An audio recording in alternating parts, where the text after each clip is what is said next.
everyone, it's Shannon, aka QB Crossing, and today we are back with another speed build. So you may notice that my entrance is completely flat, and that is because with the announcement of the new updates, I have been itching to revamp some areas, starting with my entrance. So you'll notice on my map that I didn't get rid of a lot of my builds, but I am going to be flattening some areas as we go along, and I have new ideas based on the new items that we're getting. So I really loved the pathing that I used in my last speed build for the diagonal neighborhood, and I knew I wanted to incorporate that more structured town feel throughout my island. So starting with the entrance, it just made sense to think about a layout that would work at the very front of the island and could incorporate this path and more structured town feel.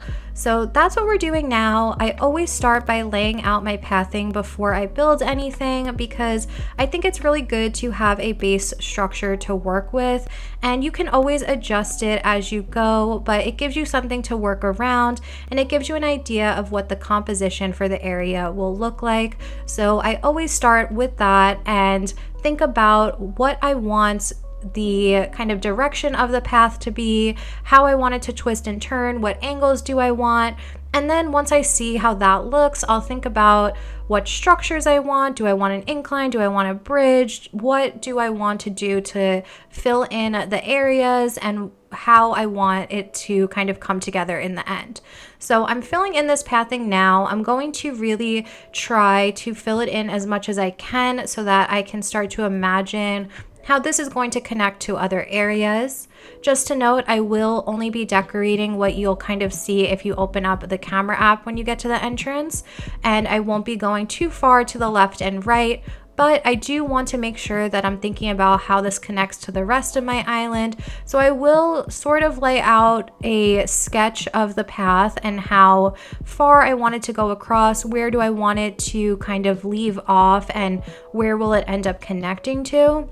But I will create another video on how I connect areas and how this pathing will kind of connect to some other spaces on my island. So you'll notice me going through here and just filling this in as much as I can, getting that final look of where I want this pathing to be placed, and then we'll start actually getting into placing some buildings and decorations and all of that stuff. So I'm just gonna let you guys watch me place this pathing down for another minute or so, and then I'll be right back to talk about how we're going to decorate it.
now I'm pulling out the pathing to the right side to get an idea of where this pathing is going to go once you make a right from the entrance. So like I said before, I'm not going to go too far into where this is connecting to and decorating around that because I really want to focus on the entrance today.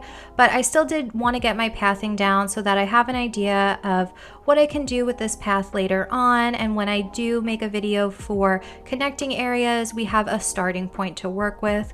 So just filling in the rest of this here, and then we are almost ready to start placing structures and decorating. So I was thinking about what I wanted for my entrance. I usually always have either an incline or a bridge or a structure of some sort for some visual interest.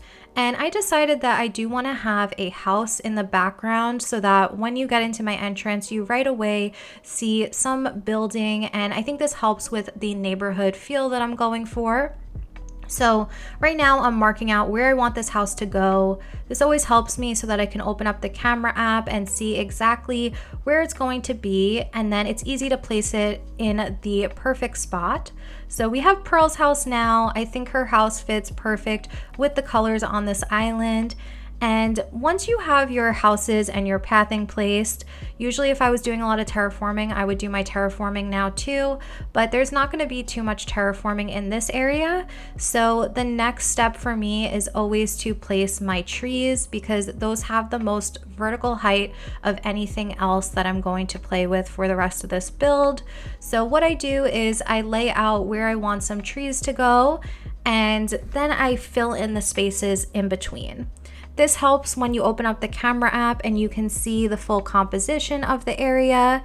It feels so flat if you don't have those trees or other elements that give you a lot of vertical height.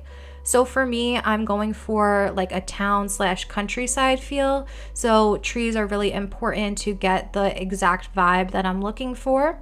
But for you, it might be simple panels, it might be buildings, it could be terraforming and cliffs, but you kind of get the idea of going by what has the most vertical height and then filling in between there. So you'll notice me open up the camera app, take a look at how everything looks, maybe move some things around, but you don't have to go too crazy with this because you can always move your trees and things as you go. Sometimes I just want to fix things right away like I'm doing now, but in the end you may end up changing it anyway, so don't go as crazy as I do. But now I think I can get into decorating, and I've pulled out some items that I want to use, all with this brown aesthetic or a black coloring to fit the overall color palette of my island, this autumn feel. So I put 2 garden benches at the front, I put a street lamp. It really gives that town feel to it, and it gives you a little place to sit if you're waiting for someone at the airport or if you're about to leave the island. I just think it's very functional and cute. And I will start placing fencing as I go because I do think that that helps to break spaces and kind of give you different areas to work with and work in between. It just helps to break things up and you can kind of see things in smaller areas. So now once I did that, I wanted to really fill in what was going to be to the left of this first garden bench.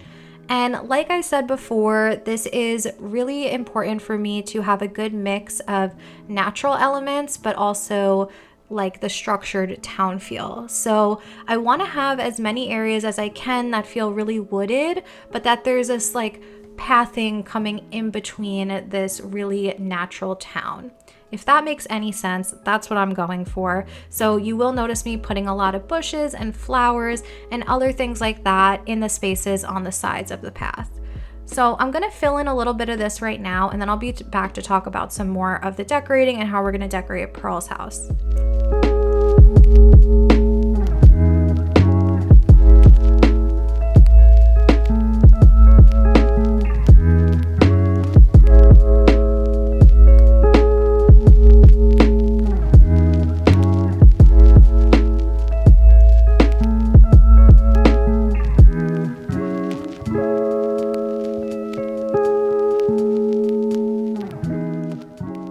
When it comes to decorating on the path, I'm really trying to use items that feel realistic and what you would see if you were actually walking through a little neighborhood. So you'll notice like the mountain bike or a phone box, a street lamp, pile of leaves, benches, small things like that, so that the path still is easy to navigate and get around, and it doesn't need too many different items on top of it because the path itself is so beautiful already.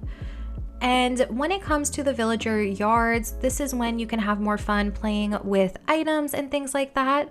So I always like to get some pathing down first because, like I did with the entrance, for me it's important to see what pathing I'm going to use. So I did my little dirt pathing in front of Pearl's, and I kind of went a little wild here and just went all over the place with my decorating. Filling in flowers and natural elements was important to me to start getting an idea of how the space was going to look. I also think it's important to pick out what flower colors you want to use to make the whole build look cohesive. So for me, I use black tulips and black cosmos. I just like the way that it adds a little bit of contrast to all of the reds and oranges on my island already. So you'll notice me just filling in natural elements as I go. But now I want to get into more of the items that fill in this build. So little things like the magazine rack, the spooky lantern, more street lamps, all of that fun stuff. And then for me, it's always fun to put a lot of yellow leaf piles everywhere just to break up the pathing a little bit and give it that kind of natural feel coming through, like the leaves just fell from the trees. It's one of my favorite items, so I'll use it everywhere. And then, like I said before, for these side areas, they're going to just have very natural decoration. So I'm playing with a brick well, a wooden bucket, things that fit the color palette of what I'm doing. And then the rest of this will probably just be natural elements to the side. So more bushes, flowers, stuff like that.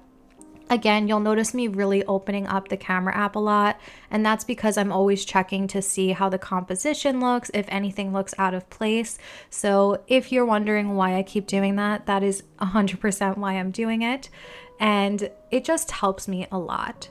So when I did open up the camera app, I realized that I was missing a little bit more vertical height, but I didn't want any more trees to this side. So I'm going to add some silos in here and there to have a little bit more of a vertical item in here, but I guess something that feels a little bit more structured and less natural. I think I've used a lot of trees already, and I needed to play with something else to kind of come in between there. So back to decorating Pearl's house, I thought it'd be fun to add some of these pirate barrels, a little scarecrow. Again, this area is so small that you don't have to do too much, at least if you're like me and have a small front yard like this. But I did want some cute little realistic items, so I'm playing with this lawnmower on a little track and just going to fill in the rest with some more of like the flowers and gardening elements that I think Pearl would have.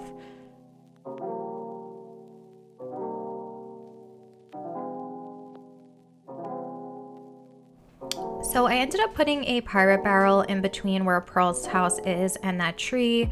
Kind of fills in that space in between since you can't have the tree right up against the house.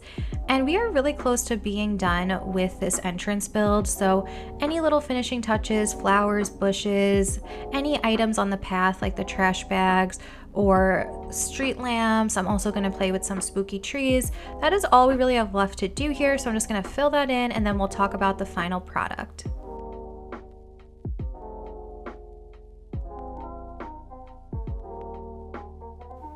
Here we are in the final area, and I love how this came out so much. I really love this new path that I'm using. I think that this feels like a cute little neighborhood, and it just has the perfect amount of natural elements for me. But I'm having so much fun using this more structured pathing and kind of balancing out the natural and the pathed areas of my island. So we have Pearl's house back here, and look, she came out to look at her new yard. She's so cute. But I really like having her house in the distance because it gives a little bit of visual interest to the area once you get to my island. And I think that the lawnmower looks super cute, and the trash bags in the front of her house just feel really realistic to what you would see in front of someone's house. You can see that the pathing does extend to the left and right, which I will be doing another video on how I'm connecting all of these areas. But for today, I think that this entrance came out super cute and is exactly what I am hoping the vibe of my island will be going forward. So I hope you guys enjoyed this video, and I will see you guys next time. Bye!